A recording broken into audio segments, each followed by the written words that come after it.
ജയപ്രസാദ്, ഇനിയിപ്പോൾ ഈ മറ്റ് ലോകരാജ്യങ്ങൾക്ക്, അതായത് റഷ്യയ്ക്കും ചൈനയ്ക്കും ഫ്രാൻസിനും ജർമ്മനിക്കുമൊക്കെ, അതുപോലെ തന്നെ ഗൾഫ് മേഖലയിലെ GCC കൺട്രീസിന്, ഇവർക്കൊക്കെ ഇതിൽ എന്തെങ്കിലും ഒരു റോൾ ഉണ്ടോ? ഈ സമാധാനം കൊണ്ടുവരേണ്ടുന്ന ഐക്യരാഷ്ട്രസഭയ്ക്ക് കയ്യും കെട്ടി നോക്കി നിൽക്കാനുള്ളത് എന്തെങ്കിലും ചെയ്യാനുണ്ടോ? ആണവ വികിരണം സംബന്ധിച്ച്, ആണവ വ്യാപനത്തിന് എന്തെങ്കിലുമൊക്കെ സാധ്യതകളുണ്ടെങ്കിൽ അത് തടയിടേണ്ട അന്താരാഷ്ട്ര ആണവോർജ്ജ ഏജൻസിക്ക് ഇങ്ങനെ ഒരു പ്രസ്താവന നടത്തി മാറി നിൽക്കുക മാത്രമാണോ ചെയ്യാനുള്ളത്? ഇങ്ങനെ ഒരുപിടി ചോദ്യങ്ങൾ അമേരിക്കയും ഇസ്രയേലും ഏകപക്ഷീയമായി ഈ യുദ്ധസമാനമായ സാഹചര്യം തുടങ്ങി വെക്കുമ്പോൾ നമ്മുടെ മുന്നിലുണ്ട്. ഡോക്ടർ ജയപ്രസാദ്, ഇവിടെ ഇറാൻ പറയുന്നത് ഇത് ഇനിയിപ്പോൾ നമ്മുടെ ഊഴമാണ്. കാരണം അമേരിക്ക ഈ യുദ്ധത്തിൻ്റെ ഭാഗമായി കഴിഞ്ഞു, സംഘർഷത്തിൻ്റെ ഭാഗമായി കഴിഞ്ഞു. ഇനി ഇത് നമ്മുടെ ഊഴമാണ് എന്ന് പറഞ്ഞാൽ തിരിച്ചടിക്കും എന്ന് തന്നെയാണ്. അപ്പോൾ പിൻവാതിലിലൂടെ ചർച്ചയ്ക്കും അനുനയത്തിനുമൊക്കെയുള്ള നീക്കങ്ങൾ ഉണ്ടെങ്കിലും ഞങ്ങൾ സഹകരിക്കുന്നില്ല, ഞങ്ങൾ ഇനി യുദ്ധത്തിൻ്റെ വഴിയിലേക്ക് തന്നെ നീങ്ങുകയാണ് എന്ന് ഇറാൻ പ്രഖ്യാപിക്കുന്നു. അപ്പോൾ ഇറാൻ എന്തൊക്കെയാണ് ഇനി ചെയ്യാൻ കഴിയുക? ഇപ്പോൾ ആദ്യത്തെ നടപടി വന്നു കഴിഞ്ഞു. ഹോർമൂസ് കടലിടുക്ക്, ലോകത്തിലെ തന്നെ ഏറ്റവും പ്രധാനപ്പെട്ട എണ്ണപ്പാതയായ ഹോർമൂസ് കടലിടുക്ക് അടയ്ക്കാനുള്ള തീരുമാനമുണ്ടായിരിക്കുന്നു. ലോകത്തെ ഈ എണ്ണ കൊണ്ടുവരുന്നതിൽ 1/5 ആ പാതയിലൂടെയാണ് വരുന്നത്. അപ്പോൾ ആദ്യത്തെ നടപടി തുടങ്ങിക്കഴിഞ്ഞു. ഇനി അടുത്തത് എന്തായിരിക്കും എന്നതാണല്ലോ നമ്മുടെ മുന്നിലുള്ള ചോദ്യം. ഇറാന്റെ പ്രതികരണം എങ്ങനെയായിരിക്കുമെന്ന് താങ്കൾ കരുതുന്നു? ലോകരാഷ്ട്രങ്ങൾക്ക് നോക്കി നിൽക്കുക മാത്രമാണോ അവരുടെ മുന്നിലുള്ള വഴി? ആദ്യമേ തന്നെ പറയട്ടെ, നമ്മൾ പ്രതീക്ഷിച്ചതുപോലെ ഒരു 3ാം ലോക മഹായുദ്ധത്തിനുള്ള ഒരു സാധ്യതയും ഇവിടെ ഇല്ല എന്നുള്ളതാണ്. കാരണം ഇറാൻ ഈ യുദ്ധത്തിൽ കഴിഞ്ഞ 10 ദിവസമായിട്ടാണ് ഇറങ്ങിയതെന്ന് പറയുന്നത് ശരിയല്ല. കാരണം 2023 ഒക്ടോബർ 7 ആക്രമണം തന്നെ, അന്ന് മുതൽ നോക്കിക്കഴിഞ്ഞാൽ ഈ രംഗത്ത് ഇറാൻ്റെ പ്രോക്സികൾ പ്രധാനമായിട്ട് 3 വിഭാഗങ്ങൾ, ഹമാസ് ആണെങ്കിലും ഹിസ്ബുള്ളയും ഹൂതീസും യമനിലെ, വളരെ ആക്റ്റീവായിട്ട് ഇറാൻ്റെ പൂർണ്ണ സഹകരണത്തോടെ തന്നെയാണ് ഈ യുദ്ധരംഗത്തുണ്ടായിരുന്നത്. പക്ഷേ ഒരു പ്രത്യേകത, കഴിഞ്ഞ 10 ദിവസമായിട്ട് ഇത് നേരിട്ടുള്ള യുദ്ധത്തിലേക്ക് വന്നു.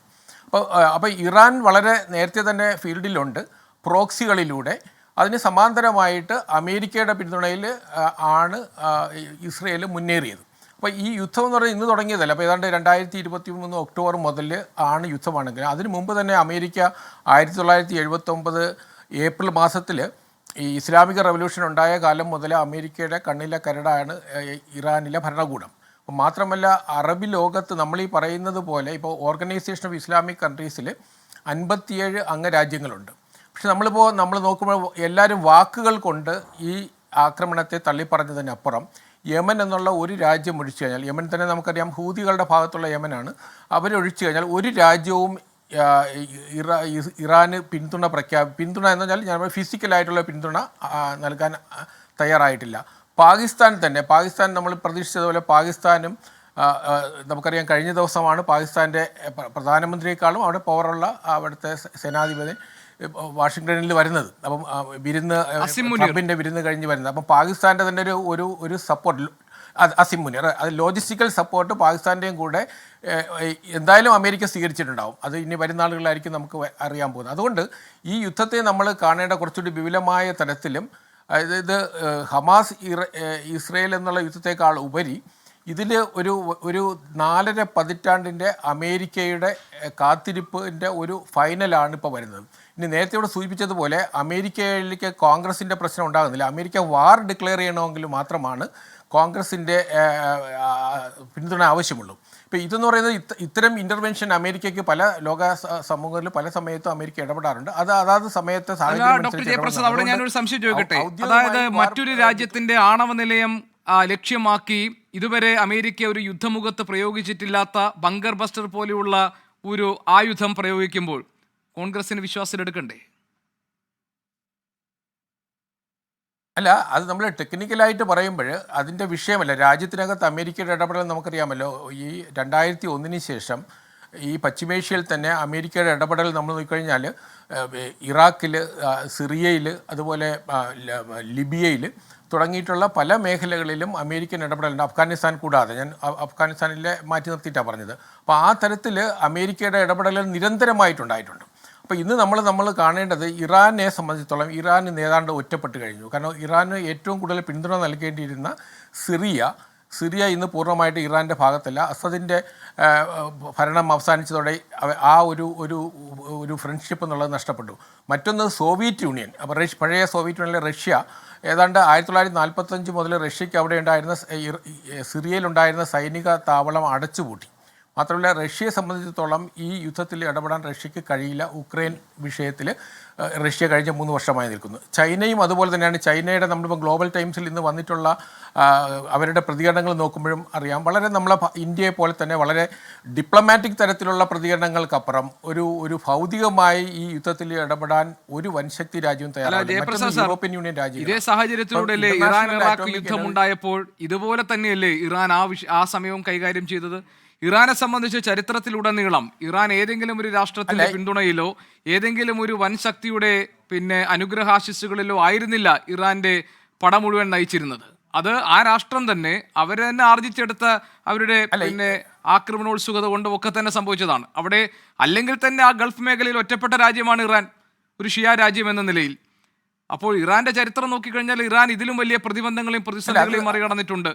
ഇറാഖിനെ ആക്രമിച്ചതുപോലെ, ബഗ്ദാദിൽ ആക്രമണം നടത്തിയതുപോലെ, അഫ്ഗാനിസ്ഥാനിൽ നടത്തിയതുപോലെ, ലിബിയയിൽ നടത്തിയതുപോലെ അമേരിക്കയ്ക്ക് അത്ര എളുപ്പത്തിൽ ഇറാനിൽ കാര്യങ്ങൾ നടത്താൻ കഴിയുമെന്ന് താങ്കൾ കരുതുന്നുണ്ടോ? അല്ല, ഞാനിതിൽ കരുതുന്നത് നമ്മൾ നേരത്തെ പറഞ്ഞ ഇറാൻ ഇറാഖ് വാർ, ഏതാണ്ട് 10 വർഷത്തോളം നീണ്ട വാറെന്ന് പറയുന്നത് പരമ്പരാഗത യുദ്ധമാണ്. 2 അയൽ രാജ്യങ്ങൾ തമ്മിലുള്ള യുദ്ധമാണ്. ഈ യുദ്ധം എന്ന് പറയുന്നത് ഇസ്രയേലും ഇറാനും തമ്മിൽ യാതൊരു അതിർത്തി പങ്കിടുന്നില്ല. 2500 കിലോമീറ്റർ ഡിസ്റ്റൻസ് കിടക്കുന്ന രാജ്യങ്ങളാണ്. അപ്പോൾ അതുകൊണ്ട് തന്നെ ടെക്നോളജിയാണ് ഈ യുദ്ധത്തിൻ്റെ ഗതിയെ നിർണ്ണയിക്കാൻ പോകുന്നത്. ഇറാൻ ഇറാഖ് വാറിൽ വളരെയധികം അവിടെ അന്നും ഇറാനിലെ വളരെ കുഞ്ഞു കുട്ടികളെ വരെ അവർ രംഗത്തിറക്കിയിരുന്നു. ആ ലെവലിലേക്ക് പോയ പരമ്പരാഗത യുദ്ധമാണ്. അപ്പോൾ അതുകൊണ്ട് നമ്മൾ ഇറാൻ ഇറാഖ് വാറും ഇറാനിന് ഇതുവരെ ഉണ്ടായിരുന്ന ചരിത്രത്തിൽ ഇറാൻ നടത്തിയിട്ടുള്ള വാറും നമ്മൾ ഇതിന് യാതൊരു ബന്ധവുമില്ല. ഇതെന്ന് പറയുന്നത് ടെക്നോളജിയാണ്. അപ്പോൾ ഈ ടെക്നോളജിയിൽ നമുക്കറിയാം ഇസ്രയേൽ എങ്ങനെയാണ് ഇറാനെ കൈകാര്യം ചെയ്തത്.